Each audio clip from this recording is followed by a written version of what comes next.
Yang pertama adalah teori biaya. Opportunity cost adalah nilai manfaat dan keuntungan lain yang harus dikorbankan akibat keputusan mengalokasikan sumber daya untuk hal tertentu. Singkatnya, second best option. Yang kedua adalah sunk cost. Sunk cost adalah biaya yang sudah dikeluarkan atau direalisasikan dan tidak bisa dibatalkan atau dikembalikan lagi, atau bisa disebut adalah biaya yang tidak diperhitungkan dalam pengambilan keputusan secara ekonomi. Selanjutnya, kita harus tahu bahwa biaya dibagi lagi berdasarkan sifat, yaitu fixed cost atau biaya tetap dan variable cost atau biaya berubah. Hal ini tergantung pada jangka waktu analisis, yaitu short term dalam jangka waktu pendek dan long term, jangka waktu panjang. Yang pertama adalah biaya jangka pendek. Biaya jangka pendek adalah biaya yang menunjukkan sebagian faktor produksi tidak dapat ditambah jumlahnya. Sebagian besar biaya jangka pendek adalah angka tetap. Biaya jangka pendek dibagi lagi menjadi 3 biaya utama. Yang pertama adalah biaya total, tetap, dan variabel. Yang kedua adalah biaya rata-rata, dan yang ketiga adalah biaya marginal. Biaya total adalah penjumlahan antara biaya variabel dan biaya tetap. Kurva garis pada biaya total akan mengikuti bentuk biaya variabel dengan mengambil patokan tetap pada biaya tetap. Selanjutnya adalah biaya marginal atau marginal cost. Marginal cost dapat dihitung dengan cara delta variable cost dibagi delta output. Dikarenakan delta variable cost sama dengan omega atau tingkat upah dikali delta labor, maka marginal cost dapat dihitung juga dengan cara omega dikali delta Q.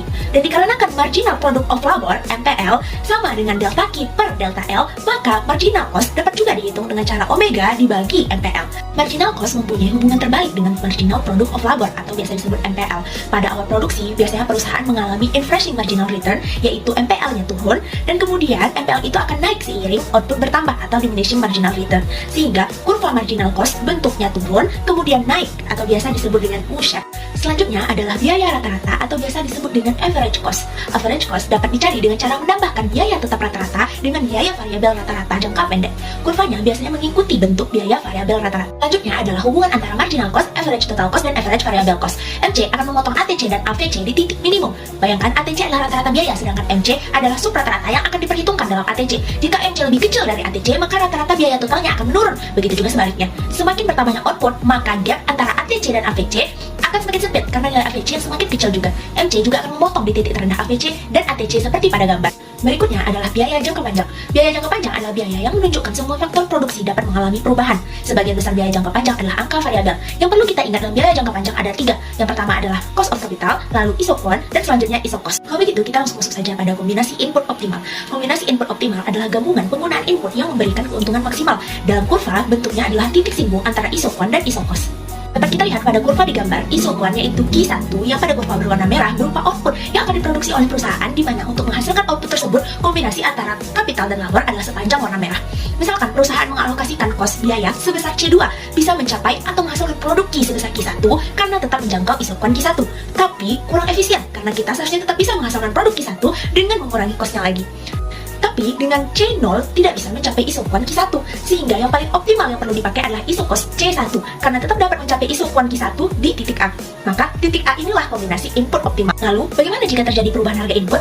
Tentu saja akan tetap mengubah kombinasi input optimalnya. Harga labor atau omega naik akibat memutarnya isokos ke kiri, sehingga kita harus memutar isokos hingga kembali menyinggung isokon.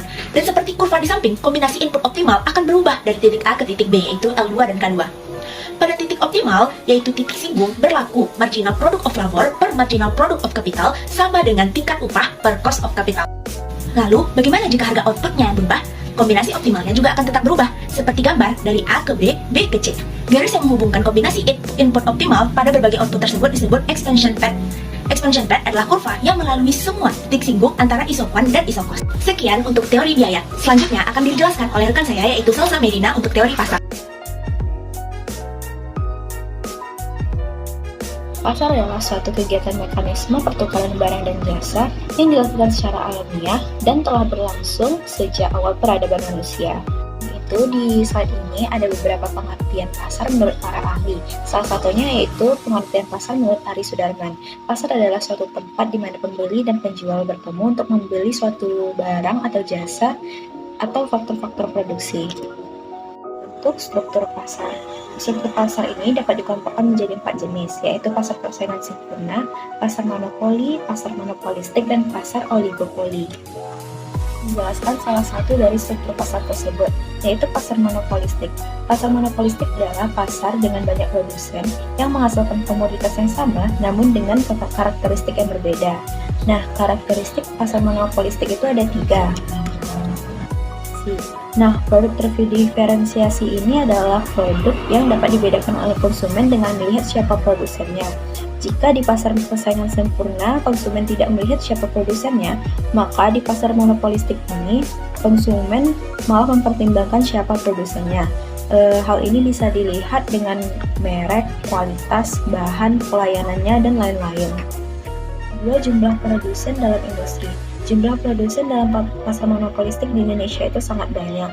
Contohnya itu dapat dilihat dari banyaknya merek pakaian dan sepatu. Dia bebas masuk dan keluar. Dalam pasar monopolistik, proses bebas masuk ini akan terhenti bila semua perusahaan hanya mendapatkan laba normal, bukan laba supernormal. Ada keseimbangan pasar monopolistik yang dibagi menjadi 2, yaitu jangka panjang dan juga jangka pendek. Nah, pasar monopolistik ini lebih baik dibanding pasar monopoli, namun kurang efisien jika dibandingkan dengan pasar persaingan sempurna. Ada 2 penyebab yang dapat menyebabkan pasar monopolistik tidak lebih efisien dibanding pasar sempurna, yaitu yang pertama, harga jual masih lebih besar dari biaya marginal. Kondisi keseimbangan perusahaan yang bergerak dalam pasar persaingan monopolistik sama dengan perusahaan yang bergerak dalam pasar monopoli, yaitu ketika saat marginal range sama dengan marginal cost berada di titik E, sama halnya dengan perusahaan monopolis ketika harga jual lebih besar dibanding harga marginal. Kedua, ada kapasitas berlebih. Perusahaan yang bergerak di dalam pasar monopolistik hanya dapat menikmati laba normal.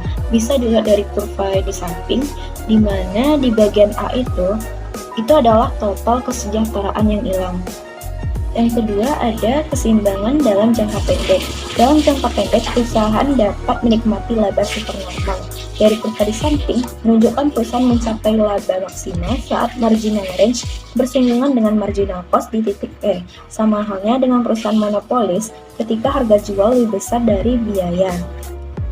Saya akan sedikit menjelaskan mengenai pasar abstrak.